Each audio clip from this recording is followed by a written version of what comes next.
I thought I had completely ruined this piece of leather. It was supposed to be a beautiful pyrography map with burnt lines, but it ended as a complete failure on my part. But in this workshop, we don't throw things away, we pivot. Here's how I turned a mistake into a rustic campaign journal perfect for a fantasy adventure. You may have seen my last video where I attempted leather pyrography for the first time, and failed. There's no use crying over spilt milk, so I decided this chunk of leather wasn't going to be tossed away and forgotten in some drawer filled with failed projects and dreams, but I would use it to make a book.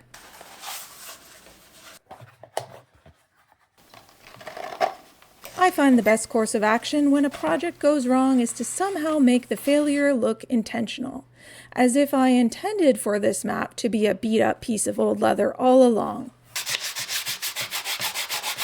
After cleaning up the edges a bit, I spent a period of time leaning into whatever my brain felt like was the thing to do at the time. I call this the whim stage of crafting. Yes, it can be whimsical, but generally it means if someone asks you why you did something, you answer, "It was a whim." I use my whim a lot. For example, my whim decided I should sand the map to see if that would create the beat-up leather look I was going for. And my whim decided I needed to use bad Resolene that took off the oil I put on it the last time, so I stained it again. Basically, my whim decided I needed to move between sanding and staining until my whim was happy. My whim decided I needed to roll the leather to help create more flex and loosen the fibers. Then I had a whim to paint over the map lines with black dye to make them stand out more. But because I don't have a steady hand, thank you vasodilators, it looked really bad. So I made the bad look intentional by adding random spots of black dye on the cover and buffing that in. Eventually, what looked like mistakes started to look intentional. And when I was done, or felt I should be done, because most of the time when something starts to look wrong is when I don't stop, there is a fine line when crafting where you need to know when something looks good enough to stop and to turn off the whim. And that is when I decided to beat the crap out of this leather piece, to make the unintentional appear intentional again. For obvious reasons, this was incredibly fun and something I would recommend you experience at least once with a project. Within reason, of course. I shouldn't need to say this, but don't go around smashing shit just because. Be intentional with your destruction. And now I'm going to change the subject before I get myself into trouble.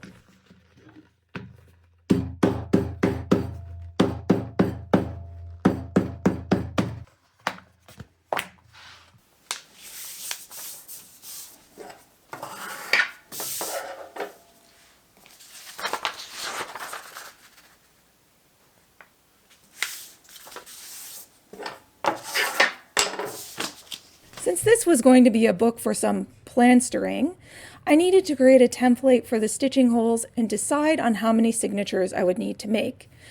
I just used an 8.5 by 11 inch sheets of off-white yellowish paper I had, and I made a template for 7 to 9 signatures with 8 holes for stitching.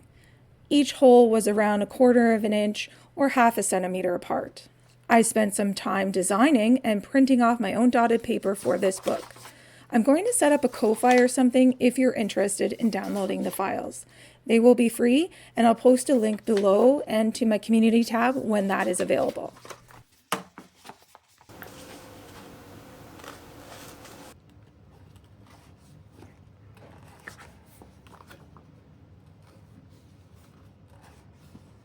I found it difficult to line up the template to get the holes punched in the center of this leather for this book, mainly because the leather was not a rectangle and was an asymmetrical shape.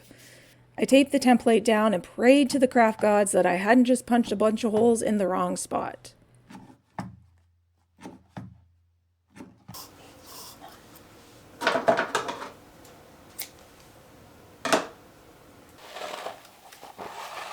I used long stitch binding and decided I wanted to cross the stitches to create X shapes on the spine.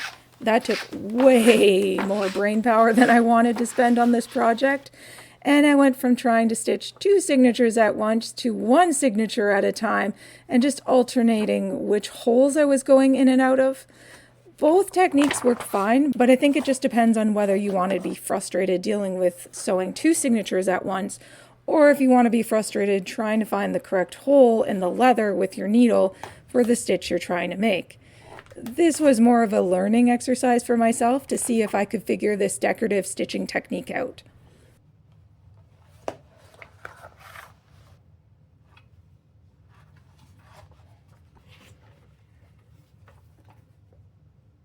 When the book was stitched, I rejoiced. It was done. Except I didn't like how the pages stuck out on the side, because when I trimmed the map I made, I trimmed off too much of the leather, not knowing at the time I would turn the map into a book cover. And so this project ended up being longer than I intended because, again, I have poor foresight. I mean, I could have left it, but the tiny little voice of perfection in my head was throwing a fit. The solution? Take another piece of leather, stain it twice or more until it looks the way you want, cut it in half,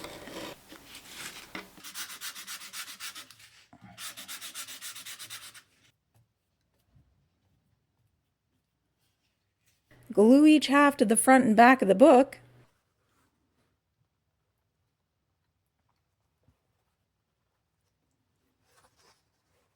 spend a ridiculous amount of time meticulously punching holes around the edge of the book, use saddle stitch unnecessarily because you prefer the look and that's the stitch you know,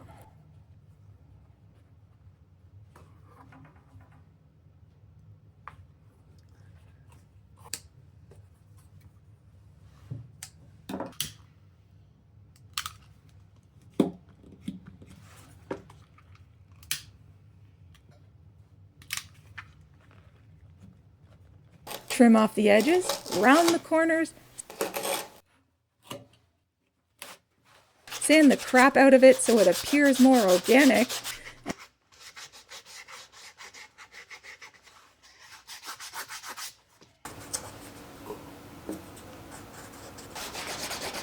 slick and stain the edges and any other areas that need to be touched up. And then, and only then, decide that it is finally good enough.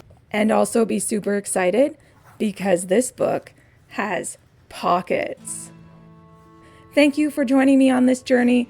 I'm not gonna lie, I love this journal. I will be using it to plan the book I'm working on in some upcoming writing sprints, so stay tuned for that. If you haven't watched it yet, check out how I made the map on the cover of this book. Keep creating, friends, and I will see you later.